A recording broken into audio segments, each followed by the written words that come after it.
জামাতের সময় 4:15 হতে হয়, আর আজান তো আমরা দিচ্ছি পাঠা দিয়েছে, সেই সময়ে আমরা চুপ থাকতে হবে যাতে উজু আসতে যায় অনেক কষ্ট।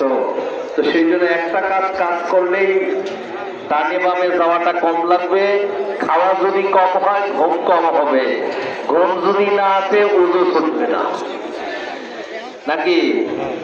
অধিক খেয়ে মারা যায়, না খেয়ে মোটামুটি 2-3 দিন 4 দিন 5 দিন পর্যন্ত আস্তে আস্তে আস্তে আস্তে শুকাবে, কিন্তু বেশি খেলে মাথা মোটামুটি 2-1 বার বমি করলে কাম শেষ হয়ে যাবে।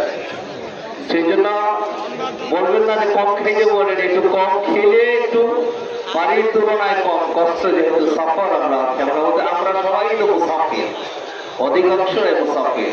তো সেই জন্য যে কারণে দেখা যায় প্রতি ওয়াক্ত অনেক সময় আমাদেরকে ব্যয় করতে হয় কাজা সোজা করার জন্য। কি বাইরে গেছেন জলদি করে ঢুকুন, এই সময়টুকু যদি আল্লাহ হকের জিকির আমরা একটু বেশি করতে পারতাম।